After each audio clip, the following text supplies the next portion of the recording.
My Life in Letters. We are doing it again.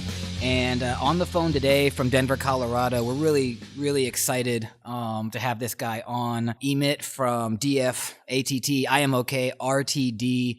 Thanks for taking out the time, man, to get on the phone with us. I also know that you're sitting in your car, so you're like, working hard for us to make this interview as best as it can be. So thanks a lot. Really appreciate it. Thanks for having me. This is my office. This my private office. Nice.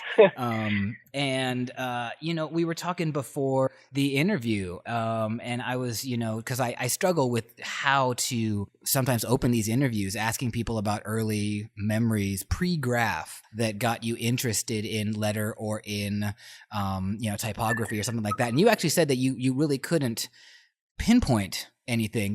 Now that I ask you a second time, can you think of something from your childhood that got you pumped off? Well, I mean, the first time I ever saw graffiti, I have memories of being in the Bronx with my dad at my grandparents. They lived right off of Allerton Avenue, right near the subway line, and I remember seeing trains with colors and paint on them, but I never registered that as anything. I was so young that I didn't say, hey, what is that? Why is there? It just seemed like it was supposed to be there. How young would you have been, like the very first time that you saw it, or the first time you were in the Bronx? I was born 71, late 70s, early 80s. Yeah, and so you were born in 71. I must have been 7 or 8. You were 7 or 8. You were born in Connecticut? Yeah, I was born in Hartford. But again, my dad was born and raised in the Bronx, so I spent a lot of time going into the city, grandparents taking me to Yankees games, nice. Taking me to see, all the sites in New York I saw as a kid. That's awesome. Statue of Liberty, World Trade Center, Empire State. Yeah. Do you remember what the vibe was for you as a Connecticut kid, but with that connection to the Bronx and coming into the city in 79? Like, what was the energy like? What was the vibe like for you? I don't know. I loved the city. My parents always thought I was weird that I would fall asleep on the subway, and I always slept really good slept well in the Bronx at my grandparents' house with sirens and traffic and trains and light, constant light coming in through the window. Yeah. I kind of liked it. As opposed to just being out in the woods. The rest of my time was, we were really kind of out in the woods in Connecticut, but it wasn't that far. It was 20-minute drive for me to get to the New York border.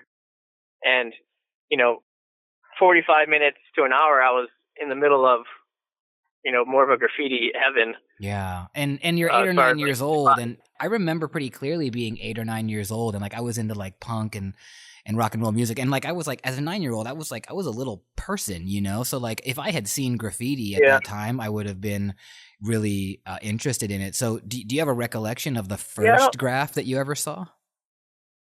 I think it took somebody really exposing me to it before I started realizing what it was.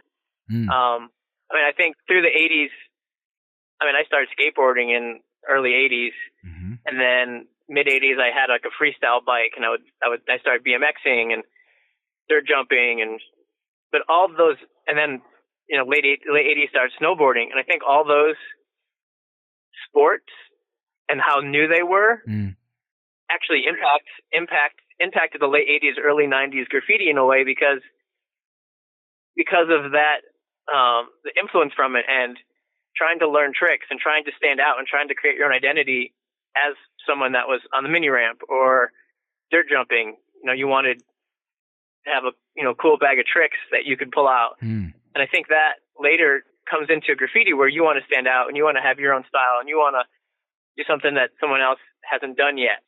Yeah. And to go and to go dirt jumping in 1986 or snowboarding in 1989, there were 1,000 tricks that haven't been invented yet. You could try new things or try new variations, and it wasn't something that you just opened a magazine and saw, or it wasn't on the internet that you could go look up and go, oh, look at this trick I want to try. Right.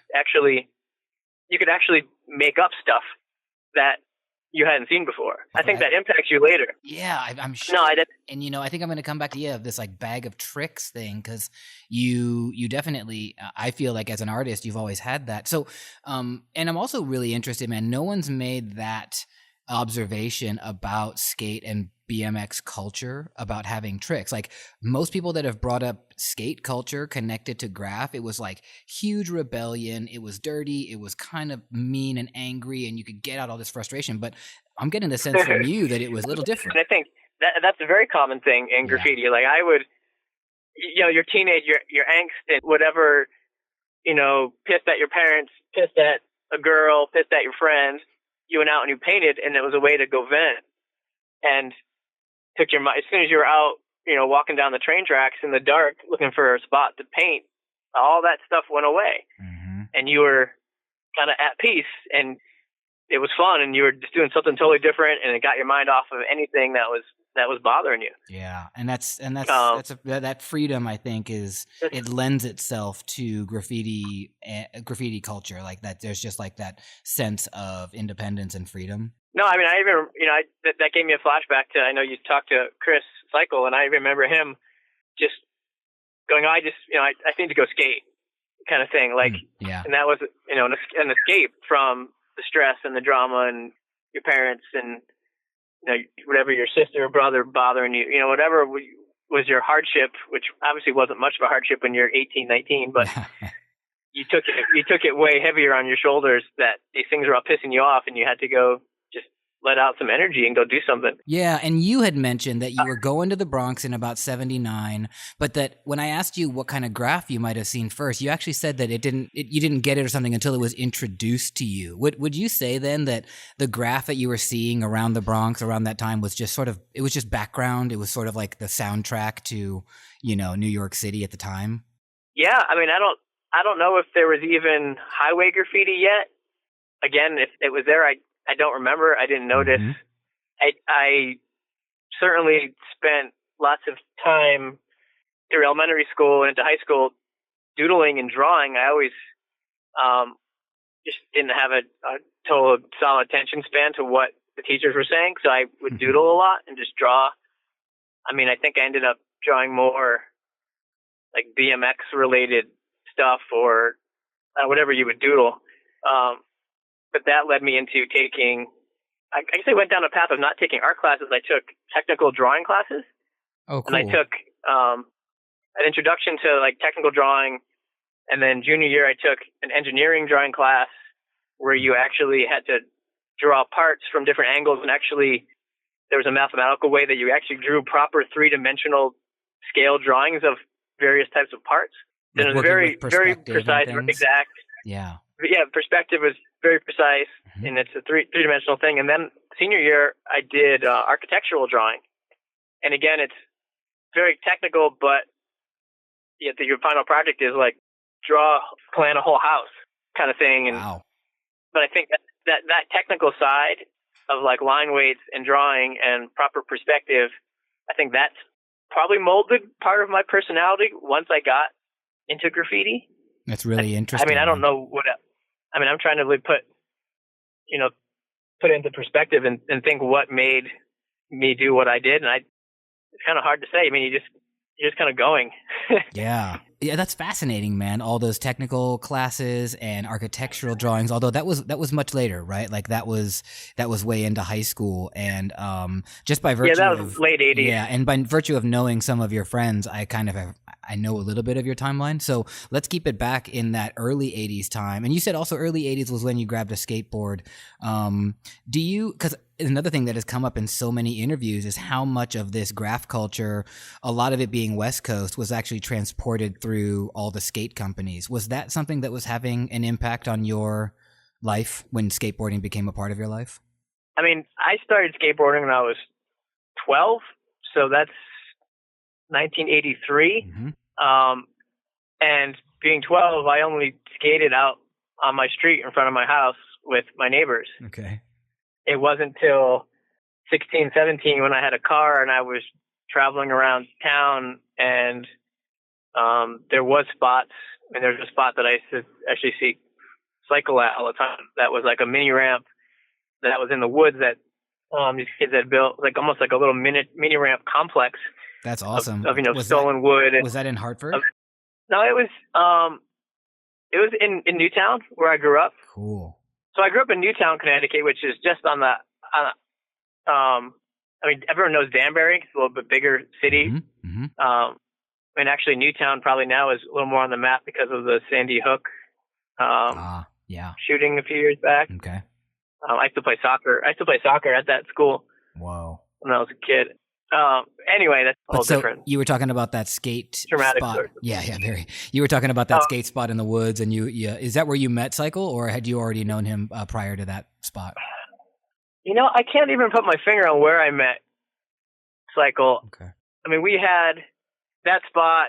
There's another place in Newtown we call Palmbrook that was a whole section of dirt jump trails. Mm. Me and Gaze had a big hand in building. We spent a lot of time there, and I know Chris would come ride his bike there. Chris was really divided between skating and bikes, and I think as I got older, I focused more on the bike side of it, and I stopped skating. But then there was local tracks we would go to, and then I think I spent more time riding bikes with Chris because we would all go into White Plains and go street riding on the weekends when the business district was closed. Oh, nice. We would just ride our bikes around the city and jump off stairs and find banks and wall rides and whatever. And that was around this 84, 85 time? No, that was once I was able to drive and had a car. So that was maybe when I was 17. Yeah, okay. 16, 17 years old. So that's 85, 86. And even then, I don't think I knew what graffiti was. Still, I'm curious in White Plains. No, actually, I'm sorry. You said that was later. So you don't think that you knew what graffiti really was at all? Were you seeing it though, up in your parts of Connecticut? I have a really distinct memory of this one bridge on the side of the highway, and there was a CED fill in, and I remember seeing that, and I drove by it all the time. And I think I even remember the guy's name. I think his name was Jay Crockett, and he was a tattoo artist that wrote graffiti, which probably back then was probably way less common than nowadays. Sure. But I just remember hearing like this legend of this guy that was this tattoo artist. And what did it look like? What was the style? It was more of like a stylized block letter. Mm-hmm. I would have to say it wasn't like a throw up bubble letter thing. I remember it being filled in nice and white, and it stood out. When did you first see that piece? Yeah, it was late 80s. It was probably like 88. Mm-hmm. Until a good friend of mine at the time said, "Hey, check this out. This is, this is graffiti," and he was drawing his name and he was doing throw ups and tags. Mm. That was the first time I really said, what is this? How do you do that? What's going on? And that was, in 89. And I'm curious what your understanding was at the time of that said piece. What did you think of it? I don't think I really thought. I don't think I thought anything of it. Okay. It was just there, and I didn't. It could have just said. It could have said Iron Maiden, and it wouldn't. It wouldn't have mattered to me. Yeah, but you were interested in it. It was more how this guy. There's another guy named Chris. At the last name I remember him writing was Enemy, and rainy day, we're sitting around in his room and he's drawing and just whatever. As soon as he was like, "Hey, check this out. This is graffiti." I think maybe he showed us break-in art or subway art and said, "Yo, check this out." As soon as he showed me and Gaze. As soon as he showed us, that night we were out writing our names on the wall. It was just immediate, like, holy shit, what is this? I want to do that right now. Let's go do it. Dope. And it was like, run home, scour your basement for any type of aerosol cans. Find an old can of Rusto, find a couple, testers, from building model cars, and go out and just start writing on stuff. Awesome. And literally that's what you did? You went out that night? Yeah, I went out that night and wrote something. That's and fresh. Then instantly realized how terrible it was and how I needed to figure out what the heck I was doing. Also, you said you were with Gaze, but of course he wasn't Gaze at that point, right? He was just your friend. And did you guys, do you have any recollection of what you wrote? Do you remember? The first thing I wrote was cheese. Cheese. Cheese. And that was because there's a couple of years in there that I raced BMX. Okay. There was a local guy that was a announcer, a commentator for the races, and he was very colorful on the mic, kind of emceeing the race. And when I raced, he would always call me Chuck E. Cheese. and Gaze had a knee injury, and he called him No Knees Pisoni. And he had these nicknames for us. So that's the only thing that I was like, oh, what am I going to write? I went and I wrote cheese, but then I think the next night I went out again and I wrote RID, R-I-D. Okay. And I actually did a fill-in on the highway. Like one of the first things I ever painted was on the side of the highway. And so with the cheese, was that like, were you doing tags or did you actually go out and put up some like letter forms? No, it was like it was underpasses. I distinctly remember the underpass off of, exit 9 on 84 through Connecticut is parking at a commuter lot and walking down the sidewalk and just writing on the underpass. And again, were you tagging or were you putting up like fill-ins? Yeah, no, just tagging. Okay. Almost in almost like normal handwriting, writing cheese. Nice. And what did Gaze write that night? Do you remember? I don't remember. It wasn't No Knees Pisoni though? No, it wasn't that. I mean, at one point he wrote MAP, which was his initials. Nice. And he wrote Sun 1 at one point. Well, and for you said that you went out and did a RID. You did something RID. How long did you write cheese? Was it just that night? I think it was a one-night thing. Mm-hmm. And I quickly was realizing I want to keep doing this. I like this, and that wasn't going to cut it. Okay. So then I sat down and tried to think of like a cool name, and somehow RID came up. I remember doing this fill-in on the highway, and probably because of that influence from the SED being on the highway, it made me want to put my name up on the highway. Nice. And talk about that mission for a second. How did you plot it out? I honestly don't remember. I remember the spot, and I remember it being on the side of there was a bridge over 84. Mm-hmm. So it was like one of those walls that you kind of like look up to the side, and there's maybe a 5 or 6 foot wall, like a retaining wall. And I remember doing a RID, and then the next day driving by it, and my instant reaction to it was, holy shit, that's terrible. So I went back the next night and painted over it with another one. And I was so focused on this one thing. Like I wasn't even like, I need to go out and paint other places. I was just like, oh, I painted this one thing and it sucks. I want to go over it with a new one. Yeah. Can you tell us about that first RID piece, though, that you went over? What was the color scheme? How big was it? I know you said it's a 5 or 6 foot wall, but can you tell us more about the piece and the style? Or lack of style? Whatever you want to say. Yeah, if anything, I would just imagine total lack of style, weird shapes and lines that probably didn't make any sense, stock caps. I have a recollection of the first one having like a fluorescent orange around it of some kind that didn't go on the wall very well. And was this 89? Yeah. Uh-huh. This is an 89. And so you drove by and you were like, no, that's not good enough. And so you went back instantly very critical of what I painted. And just whatever it was, I knew it was bad. Would you say that criticality has stayed with you 30 years later? Oh yeah, I still hate stuff I paint. Nice. So you go back and do a second RID, and how much better was that one? What made that one even better, or did it? I have no idea. It was probably equally as bad. But I think I went back and did that same spot 3 times before I actually figured out I should go paint some other spots. Okay. I'm also curious. What did RID mean to you at the time? Why did that resonate? I have no idea. I wish I had an answer for that. I don't. Did you like the I letters? think it was just going. If someone told me to write Rid right now, I would say I don't want to write those letters. I remember the stuff all going really fast. Like I remember even that Rid thing maybe was a week of time, Mm-hmm. and then I was like, oh, okay, I'm gonna write Comp. I remember that being my name, and then it's like that maybe lasted a week, and then I found Emit, and I really liked the letters and I liked how it sounded, but when I tried to paint it, I remember having a struggle with those letters, and I did a whole series of pieces that I wrote some word and then I wrote by Emit.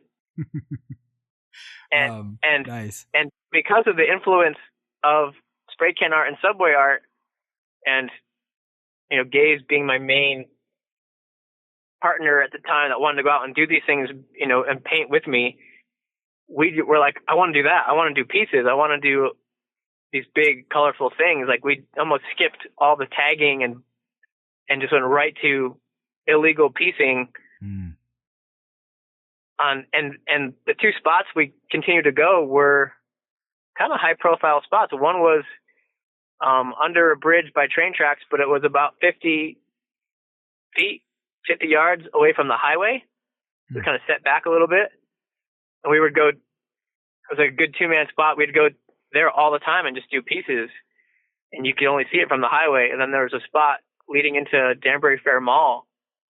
That was like the back entrance where the bus route came through, and there was train tracks and a series of bridge walls you can see from the road, and we painted those. Mm-hmm. And we'd go every chance we could, weekends, and we would go at midnight and paint till the sun came up. And we did that a lot. And you were already graduated from high school at that point? That was the year I graduated. Mm-hmm. So graph and school was kind of like they were overlapping, but you make it sound like it was sort of a weekend thing early on in that 89 kind of time frame. Yeah, I think once I graduated high school, I started to have even more time for all of it. I feel like that's when I really started to, go biking more and go paint more. Yeah. And early on, all these spots that you just spoke about, these 2-man spots, you were going out there with Gaze. Yeah. Mm-hmm. And at the time, I don't think I knew anybody else that was into this, so it was just me and him going on these missions all the time. And was he writing Map at the time? So were we seeing Map and Emit pieces? I think you were seeing Map pieces, and you were seeing or like Comp by Emit. No, actually, sorry. I think I started numbering them, and I think I got to number 3 or 4 before I just stopped numbering pieces because I just stopped. But I think my first 3 or 4 pieces I did that I numbered, my pieces said wire. Because I have actual photos of a couple of wire pieces, number 2 and number 3 next to them. And would you say that the style that you were doing when you were painting wire would have been sort of heavily influenced from either spray can art or subway art, or where were you seeing influence early on? Yeah, I would say it was influenced from those books. I mean, I had arrows randomly coming off of stuff on my piece. I had bubbles in the fill-in. I had big shines. I think I took that away from the book. I definitely couldn't connect to how they painted clean lines. I think I did a piece once where I used a ton of masking tape in the fill-in because I was trying to figure out how you get clean lines. Yes. And I only did that once, and it took a long time to like keep masking and and it ended up being a really cool pattern in the fill-in. But it was just way too much effort, and it just wasn't what I saw as traditional graffiti. I guess I was like, no, this is a bad idea. I did it once, never did it again. But and so then, I'm curious if you can tell us of some other places where you were getting influence for the letter styles and backgrounds and things that you were doing at that time. Where else were you drawing inspiration from? That's why I brought up the drawing thing in high school, because I thought maybe that molded some of my mentality of executing some piece of art, because it wasn't just, hey, here's watercolor, paint trees and clouds. It was more this precise technical thing. And I think maybe that ingrained in me when I started writing graffiti. Yeah. I mean, there was definitely, even that first summer, and I don't even think it was that long of a time period of going out, doing those pieces, trying to paint. Somewhere in there, the light bulb went on when we were like, well, we have a car. New York is right there. All these books and this graffiti I'm seeing, this is from New York. Why don't we go look at graffiti? Mm-hmm. So there's definitely lots of field trips into the Bronx during the day, or throughout Westchester County, or just Yonkers, anywhere. We just drive and get off the highway and go follow the train lines and bring a camera and just take pictures. And do you remember in particular some artists that were really standing out that you can name that were getting you pumped up? There's different aspects of that. Into the early 90s, the highways, it was kind of like, holy shit, there's tons of graffiti on the highway. And Jest and Ness, I think, had a huge impact on us. And I say us, I say basically all the younger Connecticut guys coming up, because they painted such bold, simple styles on the side of the highway, and they filled in the white so well it looked like someone rolled it with a paint roller. Nice. And their outlines were these, big, fat, thick, crisp, ultra flat black Krylon outlines in some cases. And it just, you'd look down the wall of a row of 50 fill-ins on some wall on the highway, but then the Jest and the Ness were just beaming because it was so filled in so well that they took the time, even on a high-risk spot. Yeah, that's cool. And that was Jesk and Nes? Jest. Oh, Jest. Yeah, Jest. Jest, yeah. Yeah, Jest and Ness. Okay. And so I think that had a huge impact on us as far as wanting to go do fill-ins and to go do highway spots and to go bombing. Mm-hmm. But then walking train lines, and eventually we stumbled across 238th Street in the Bronx, which was a really big piecing spot. Yeah, there's another Amtrak bridge. I realize I got to pull you back a little bit, because we were talking, we talked cheese, we talked Rid, Comp, and Wire. You said that you found Emit, but you didn't tell us how. How did you get that name? Oh, I just picked up a dictionary and started with A and just started flipping the pages. Nice. And just started reading. I wasn't reading line by line everything. I was kind of just skimming through. Yeah. And I got to Emit, and I just stopped. I said, "This sounds pretty cool." Mm-hmm. I don't remember why particularly or what about it. That's as far as I got in the dictionary. Okay, that's it. Nice. Okay, well, that's good enough for us, Yeah, and then that's why I picked my name. That was it. And do you remember? I wish there was more of an exciting. Well, that's okay. That's all right. No, that's good enough. And what was the first? When and where was the first Emit piece put down? I believe it was on that bridge at the Danbury Fair Mall, at the entrance to the Danbury Fair Mall. And I remember it being like Krylon peach and mauve fill-in, banner red outline. I can't remember it being warm colors. I think I have a picture of it somewhere. And what year was that? I'd have to guess 90. Mm-hmm. That whole early stage was going really fast. Yeah, like it didn't. Sure.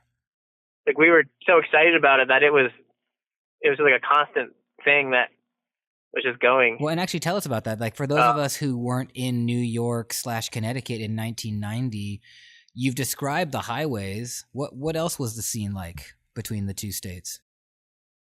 I mean, there was other parts of Connecticut that had graffiti. The Danbury area where I lived, there were writers, but it didn't seem as though anyone was taking it quite as serious as me and Gazer. Mm-hmm.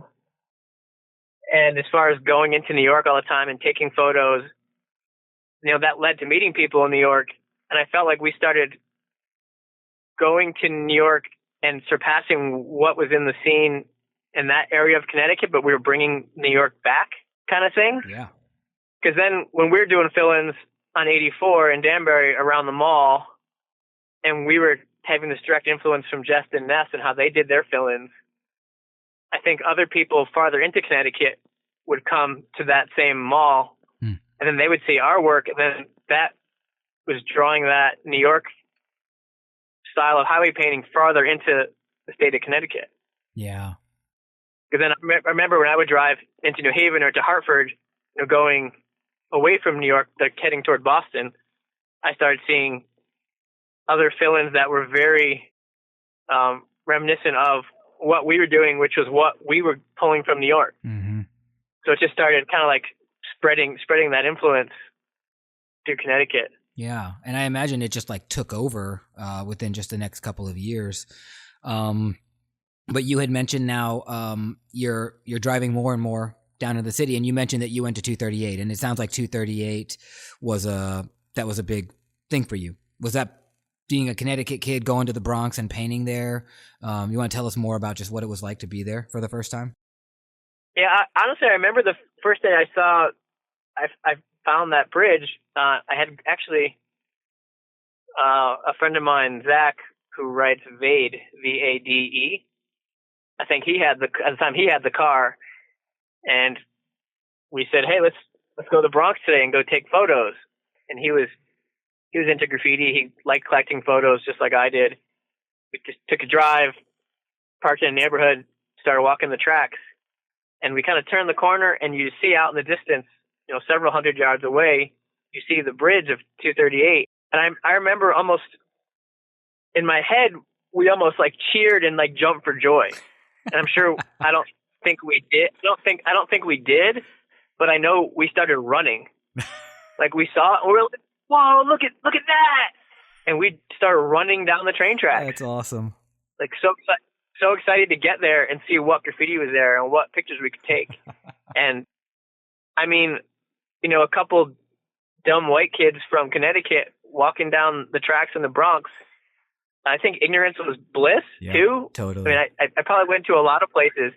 I mean, I went out bombing in Bed-Stuy at 3 a.m. But again, just walking around with a backpack and a hood, being ignorance is bliss. I think I wasn't afraid. Yeah, that protected you. Yeah. We were never afraid to go anywhere or be in any neighborhood or around any people. Like, it didn't matter. Like, I was just like, this is great. I love being here. I want to be here. This is awesome. This is so, and I never felt, I mean, I don't think I should have.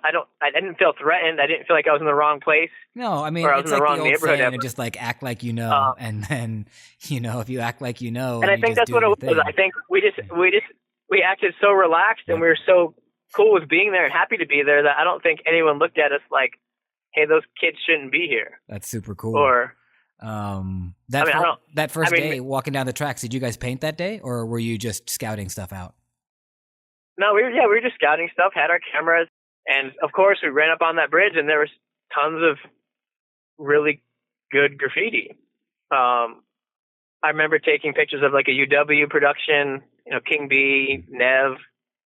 I don't remember. Oh, there's Cav pieces there. He lived right near 238th Street.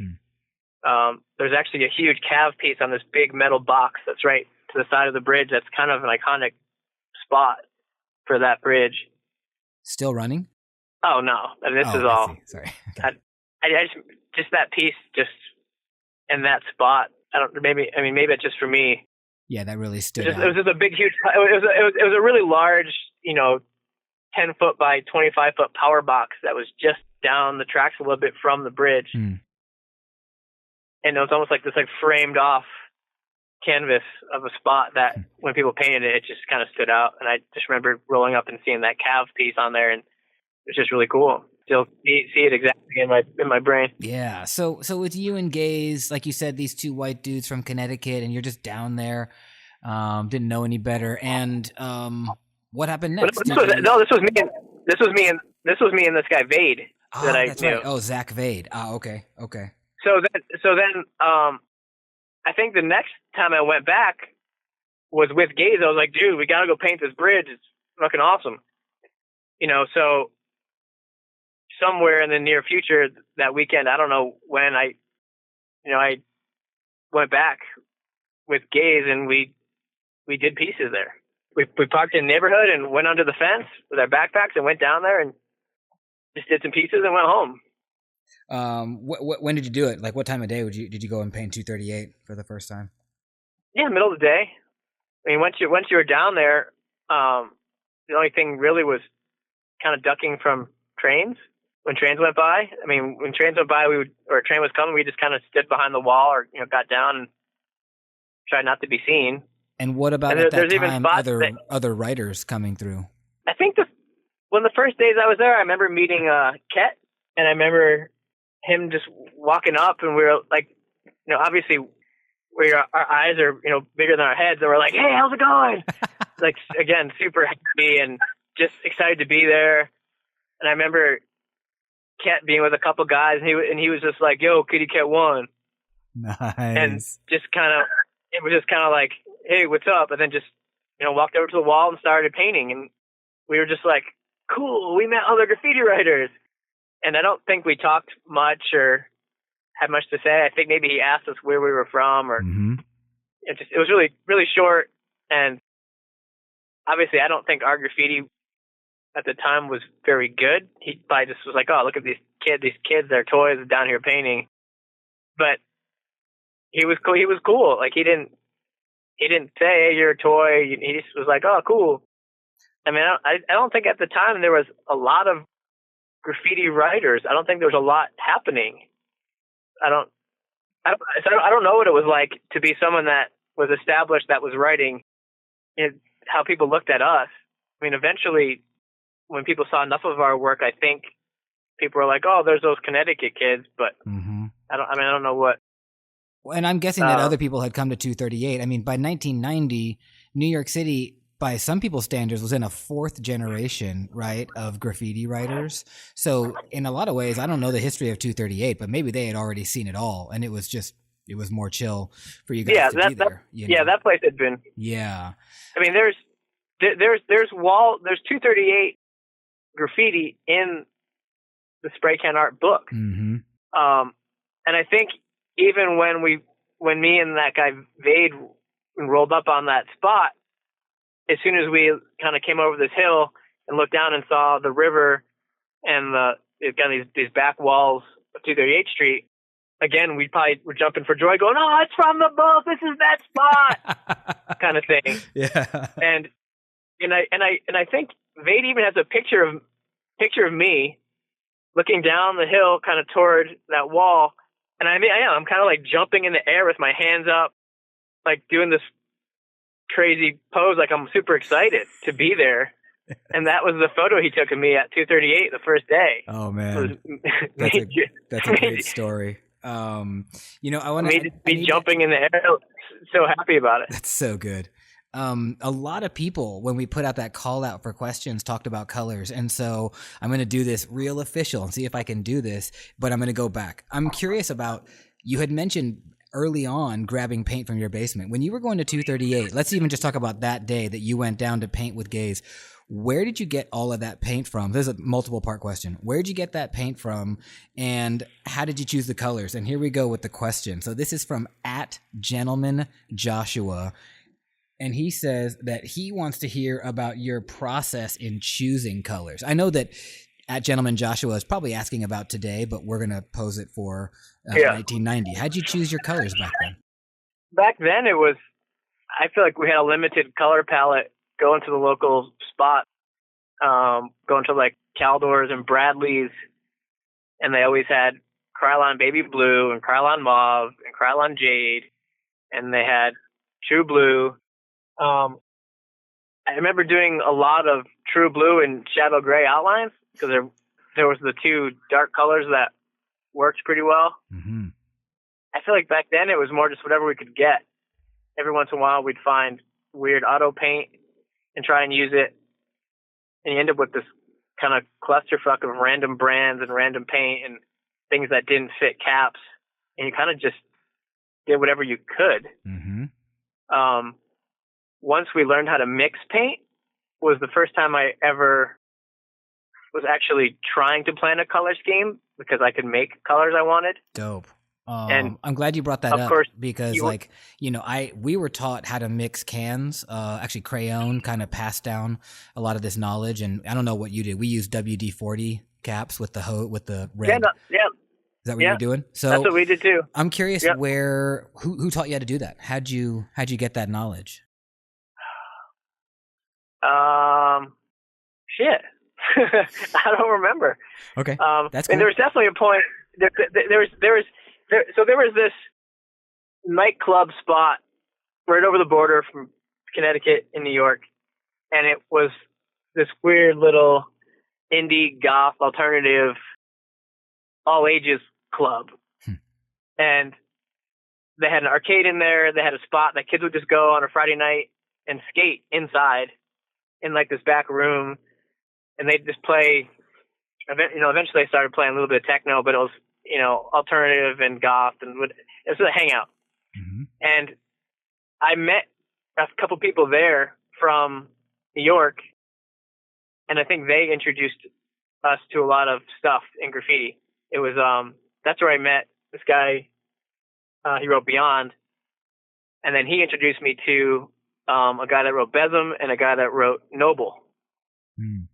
And Besm had experience painting in the Bronx, and he was the first one to show me caps and be like, "Oh no, use a Liquitex. You can get these on Krylon Clear Seal. This is how you get the clean lines." And then I think somewhere in there between him and Noble, I think they possibly showed us how to mix paint. Or I think at the time it was even rumors. I don't think anyone ever showed me. I had never seen anybody using mixed colors. Mm-hmm. I probably had seen pieces where we were like, what is this color? How did they, what is this? And either that was either mixed or it was just someone using an old can of jungle green or an old can of icy grape. Mm-hmm. That was still, people still did that in 1990, 91. Sure. Oh yeah, definitely. So I think it was almost like a rumor or like this, it was almost like a ghost story of how you did this. And we just said we had to try it. So we got WD-40 caps and just experimented and, realized you kind of had to let pressure out of one can. Mm-hmm. And then if you had a full can that you were going from, it worked. And it worked relatively easily. Did you guys so I think we just went right to... No, I never went that far. I never heard that or even knew about that. Yeah, that's what we learned from Crayon and Neon was to freeze some of them, or at least keep them in the freezer for a little while. It just dropped the pressure down within the can like crazy, right? Yeah. Making them I would hold the cans upside down and yeah. Awesome. I would take like a half a can of white, dump pressure on it, and then take a brand new can of whatever, some yellow, and then like a brand new, a brand new can of yellow, a brand new can of green. Yep. And put the green, and then make a jungle. Yeah. And so, did you become that guy? Were you just like mixing like mad? I did it a little bit. I didn't have as much patience for it as Gaze did. Gaze would go out and paint full, elaborate, 10 color pieces, and every single color he used was mixed. Sick.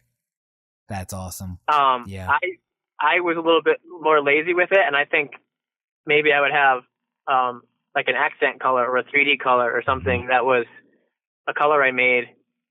But Gaze took it even farther. I mean, he was doing, blue silvers and purple silvers and pink silvers, and he'd do a whole piece where the filling was colored silvers. Sick. And it was all mixed paint.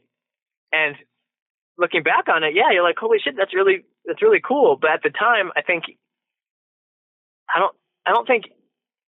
don't remember people seeing it and going, "Whoa, holy shit!" People said, "Oh, that's weird." Yeah.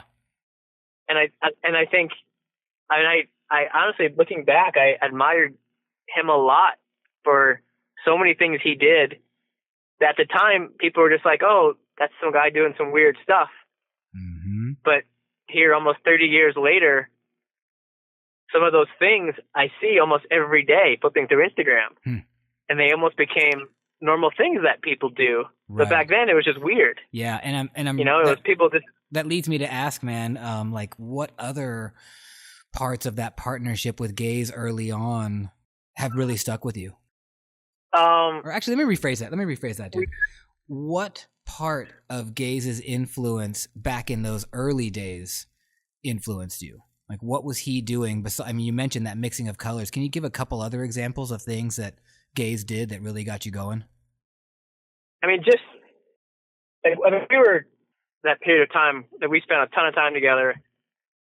And you know, if you had an older brother, I'd be the older brother, but when you have a brother, you talk shit to each other, you give each other a hard time. You know, you don't let that person get away with anything, right? And that's how we treated each other. So if I sketched something that wasn't good or looked like it was too, if I you know, had to straight bit some graffiti from somebody, I couldn't, because Gaze would call me out on it. And he would just be a dick about it. And I would do it to him. Like, we wouldn't let each other, you know, half-ass anything with graffiti. So we were always pushing each other to outdo one another, or to show up the next day and be like, well, look what I drew last night. And I couldn't take some cool piece I saw in New York and then bite the style and be like, Gaze, look what I painted. He would call me out on it. So we didn't let each other, we pushed each other really hard to do something good or something different or better than the last thing we did. So I think that had a huge impact on me. And then because he started going in this more futurism style, I think that also showed or made me think, hey, I like that. That's cool. I don't have to fit some mold. And it helped inspire me to look outside the box and not do exactly what everybody else was doing. And yeah, I mean, I think there was a question on Instagram about, someone mentioned about Gaze splattering paint. And I know, you know, actually, since you bring it up, that was at Jick Frost, who said, what were your thoughts the first time you saw Gaze throw some paint on a wall?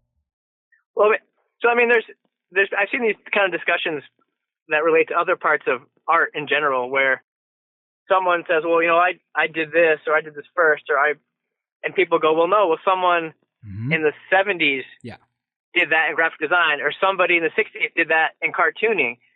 But there's also a transition where, who was the first person to actually think, I'm going to bring that into graffiti, right, or, you know, into an aerosol art form.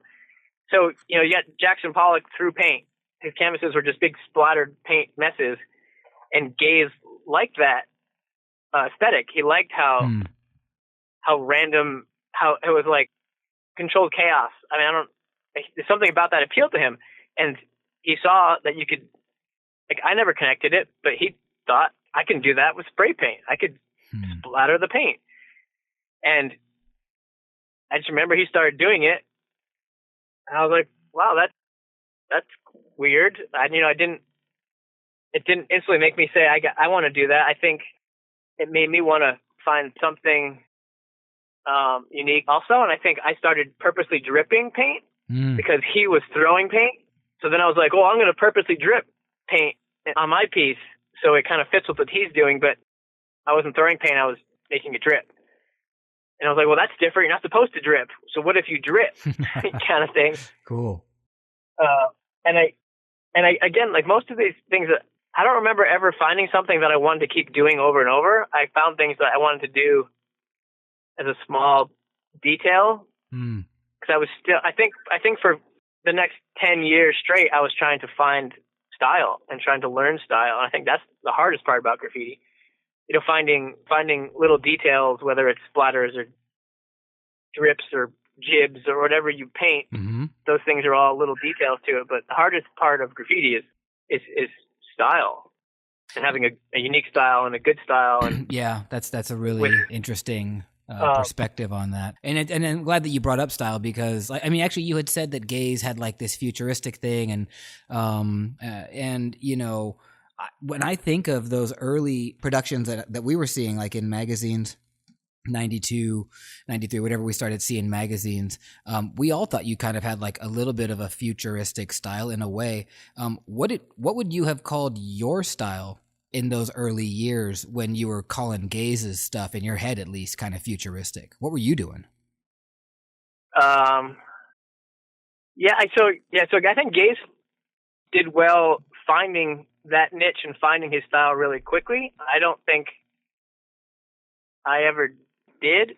At that time, my pieces were really a lot heavier and clunkier. And then looking back at those couple of years, if you look at like Gaze, Cycle, and me side by side, I think there's like we all look like we're in the same crew, but we all have something different. Mm-hmm. And I think Cycle had a little more of some of the futuristic shapes, but had a thicker, heavier style, which I was doing a heavier, thicker style. So I think we all were influencing each other, but we all had our own niche within those things. Again, I don't think I found my style for a while. I think it was always just changing. I always wanted to do something better. Mm-hmm. I always saw that I could improve. I don't think anything in the 90s I ever painted I walked away satisfied with. I always looked at it thinking, how can I make this better? How can I make this style have more flow or have more impact, have more, whatever that something was that I thought it was missing. And for the sake of time, we'll just kind of keep pushing forward a little bit. So a lot of this so far that we've been hovering, I think, around 1990. How did 90 and 91, like what were those years like for you guys? Because DF had yet to be created, correct? Or I'm sorry, what was that first crew? Because I know that you guys wrote sports. Can you talk us through a little bit of like crew creation at that time? So I know you've had a bunch of interviews that, touched on the hardcore music scene. Right. And, I had a group of friends and that we were all going to the Anthrax on the weekends, going to hardcore shows. Mm-hmm. And, finding Sports Crew and finding, Noble was in Sports Crew. So we knew Noble knew Hush, who was president of Sports Crew. We knew that there was guys from bands like Burn in Sports Crew, which made it even more exciting to us. Like, oh my God, like we love hardcore music and I love this band and these guys are in this crew kind of thing. So that was a New York crew that we got into that we were super just excited to be part of it. It was just like looking up to these guys from on multiple levels, music and graffiti, and then getting down with them was even cooler. I bet. Yeah. I mean, it was like since we're the no crew kind of Connecticut guys, it was like all of a sudden being in the midst of celebrities. I don't know how else you could, put that feeling. But then that led to painting at 238 Street, where we met E-Rock, who put us in IMOK crew, which was like the next step. And then the IMOK thing was around for a while, and I think me and Sub had this impression of it that it was a bombing crew, like it was illegal graffiti, and it was highways, and there was guys in Boston in the crew, and guys in New York, guys in Connecticut, and most people were doing fill-ins and bombing. And then me and Sub had the revelation, well, let's do something that's more creative or production based, and that'll be DF, and that'll be like this. We didn't want to call it murals. That sounded so. On one day, Sub was like productions. I don't know where he got that word from or where that even came from, but that became a term that we used for painting a more elaborate pieces with background and characters and trying to tie it all together as one thing. And so let's pull back from that a little bit. How did you first get to meet Sub? So there's definitely overlap in Westchester with like Noble and Sports, and then Noble was in IMOK, and then I think through Noble. Noble somehow knew Sub from that area, from graffiti, and then I think Noble introduced me to Sub, and were you in Sports Crew at that point?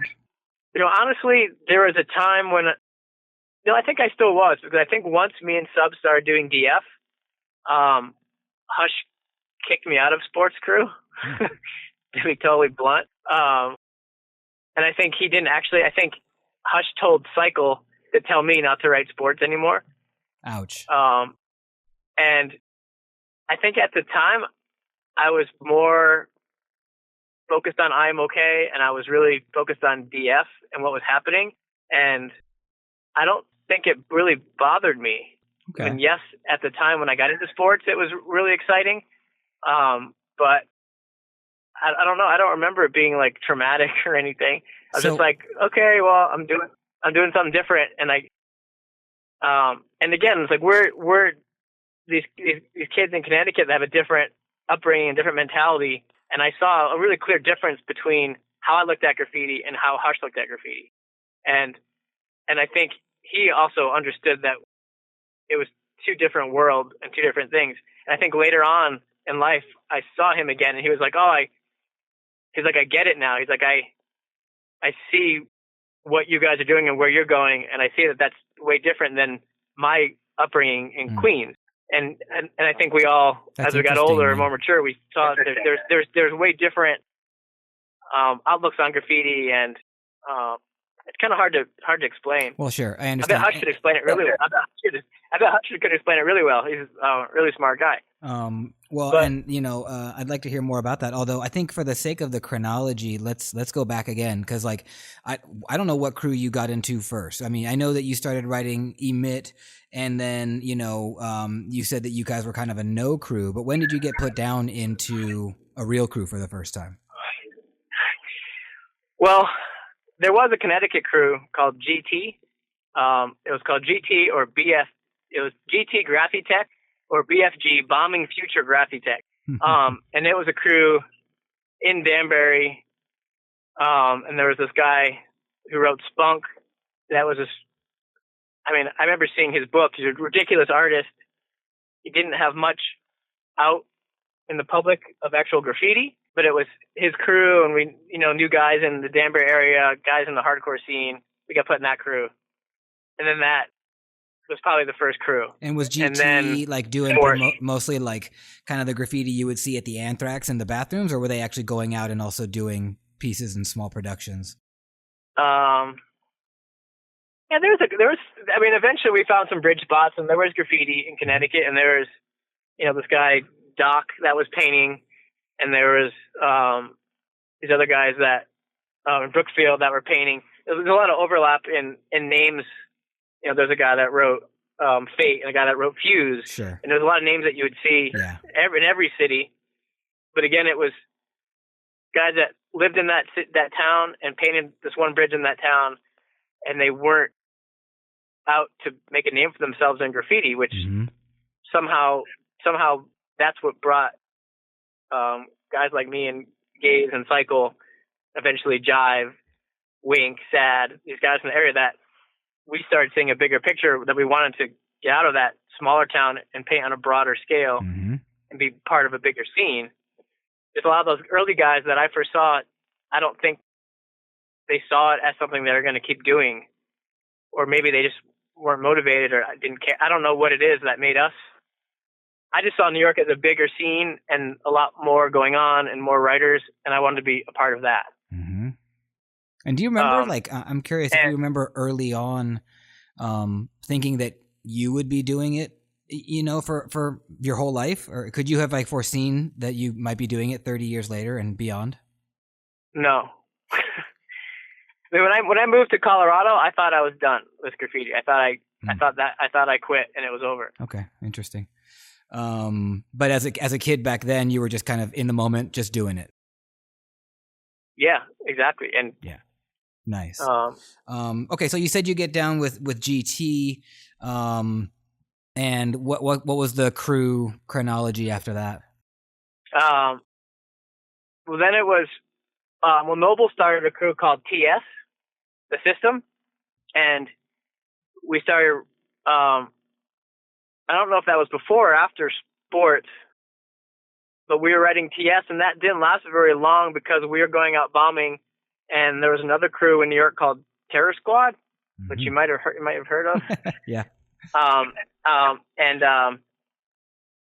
Fat Joe is in Terror Squad. Sure. So the real TS crew was crossing us out. who the hell are these freaking graffiti writers writing TS? So that was short-lived because we obviously respected them and their crew, and they've been around a long time. Right. And I don't think we ever had any confrontation or saw them or talked to them, but we just immediately stopped putting that up out of respect for there was another TS crew. Mm-hmm. So that was my first graffiti beef. Was with Fat Joe. Who has a which it wasn't actually direct, So that's which wasn't directly with him, and I'll bet he wasn't the one that crossed us out. Mm-hmm. And it doesn't even. I mean, it was such small potatoes at the time. Yeah. We were just like a couple tags, and somebody was like, fuck these kids, cross that out. And man, and that's a fun thing to say. That's a fun thing to say over, at a cocktail party. So, when TS died out, is that when he started sports, maybe, or at least put you down in sports? Yeah, I don't remember. I don't remember if we were in sport, or I don't remember what TS or sport. I don't remember which was first. I remember writing both at the same time. Okay. Then definitely IMOK was next. And what year did that happen? And Cycle tells this fun story about that he actually went out and did that highway spot with them and got into IMOK that night. What was your IMOK initiation like? I feel like I actually wrote about this recently in something. Me and Gaze were at 238th Street painting, and we were doing our pieces, and a bunch of guys all came walking up, and some kind of jacked muscle dude was like, "Yo, thank you for your paint," kind of thing. Oh shit! And kind of was like, "Give us your cans," and we were like, "What? You serious?" And he was like, "No, just kidding. What's up?"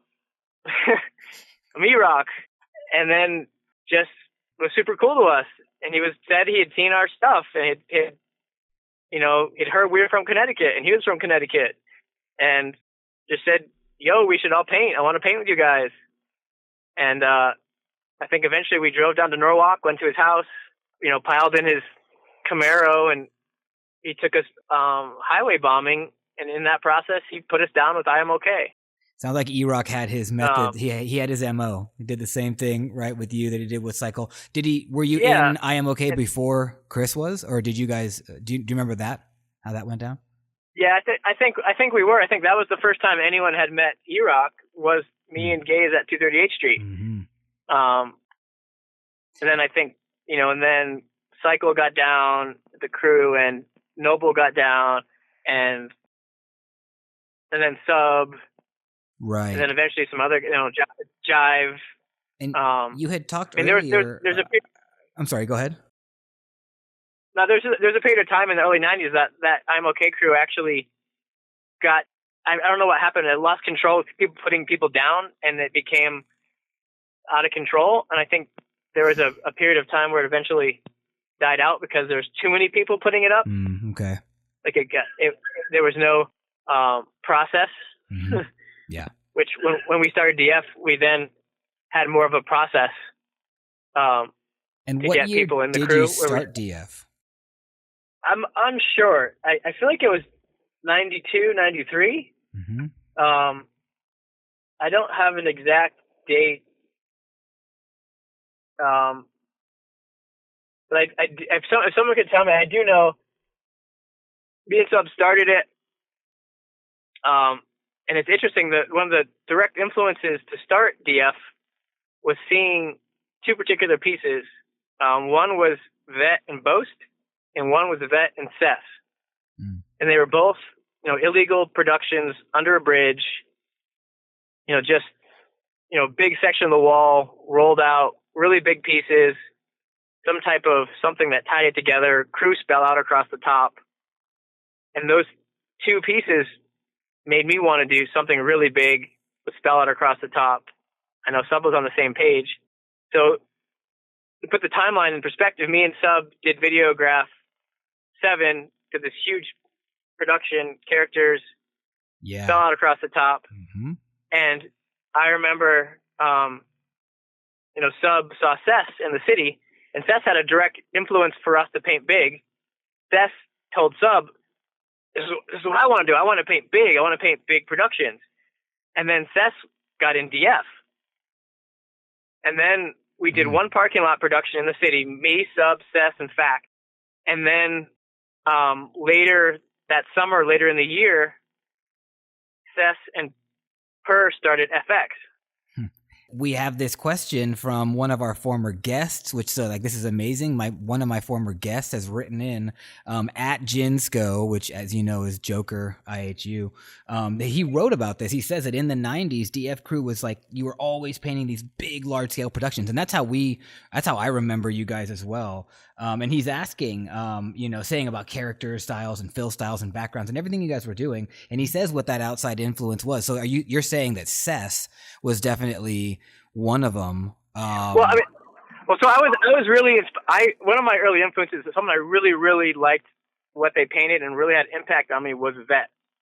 Like Vet always, every time I found a Vet piece, it was like finding gold. Like it was like, I found a Vet piece, almost like the 238 straight thing where when we were jumping with excitement. I always, one of my favorite writers to find a piece and take a picture of his art was Vet. So those two walls were both Vet, which really attracted me to that. But he was, whatever he was doing to me was the shit. Like I liked his work, I liked his art. But yes, the one production that I saw was Vet and Seth. And then obviously, having someone that's also established, really talented writer telling Sub, yeah, this is what it's all about. This is what I want to do. I want to paint these big walls. Like you guys nailed it. This is it. It was kind of like a reinforcement of you guys did something really impressive and really good and that's the Videograph 7 wall that we painted. That was 93? Or was that 94? I have no idea. Okay. All right. I honestly have no idea. Okay. But so you did Videograph 7. But that was yeah. And that was just, a positive reinforcement from a writer that we already also looked at his work and we admired. And then when Sub was like, hey, be in DF, and Seth said yes, and then we all painted that parking lot. And then I know, like I said, that same summer, that same year, Seth and Per started FX, and then they jumped into the productions full on, right? And started painting. But at the same time, or even, some of it was probably before Videograph 7. Me and Sub and Cause were doing productions in Connecticut. Cause and TD were doing productions in New Jersey. There were various parking lot productions with Gaze and Sub and Cycle going on. Yes, that era, that's when we had a big enough wall. That was the goal, was to do some type of production piece. Yeah, and I think that was of many, but it was one of the golden eras of New York graph or East Coast graph. And I also think I would argue, man, that era that you guys were really directly responsible for created a really big push that went global, like more global than other eras had done before, so it's cool. It's a good time. Well, I've told this story to my friends who probably have heard it way too many times. But it's the one thing that kind of bums me out about graffiti history is there is a major graffiti history book that came out that talks about the production era of graffiti. And it focuses on FX Crew, which they deserve to be talked about. And it talks about Sub painting with FX. And it talks about FC Crew, which of course they deserve to be talked about. Lots of amazing talent, huge impact on the graffiti world. And FC Crew talk about Cause painting with FC and doing all these productions. But they don't talk about Cause before FC was doing productions with DF, and Sub before FX was doing productions with DF. Right. And we were all in all the magazines doing productions, and this was a step before. Yeah, yes, FX and FC were bigger crews, and probably have way more history going back to the 80s and more established roots in graffiti.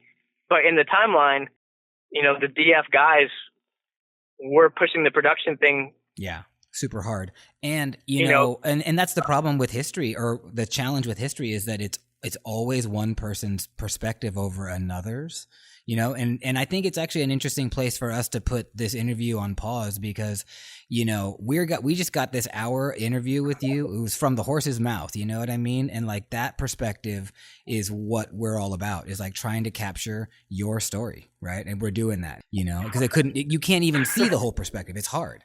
Again, man, I'm really thankful to have had the chance to like get your story put on record, and there's so much more, right? We're in 94, right? So it's 2017. You have been consistent. You mentioned earlier that style is one of the things that you think is most difficult within this graph game, and I agree with that. But I would also add that consistency is really hard, and you've stayed like uber consistent all these years. And so hopefully we can do part 2, you know, like a lot of these other guys. I'm doing part 2s about 6 months down the road, and we can catch up on the second part of your story. Will you be available? Yeah, totally. Awesome. And I appreciate you. I appreciate your interest and taking the time. Absolutely. I mean, yeah, I'll babble about some more stuff whenever. Great. And will you tell people where they can find your work? So a lot of our listeners are not necessarily in the graph world. So can you tell us some Instagram handles or wherever you want people to find your work or contact you to get work?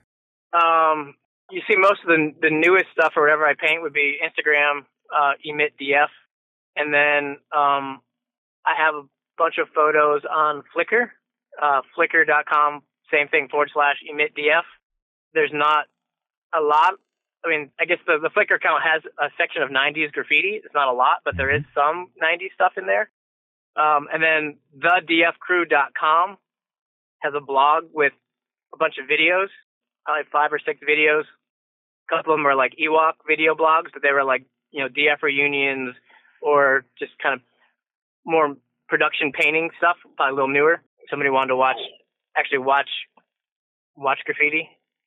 There's a couple pretty cool videos on there. Awesome. If you want to say what's up, yeah, that's. But yeah, man, thank you so much for taking the time.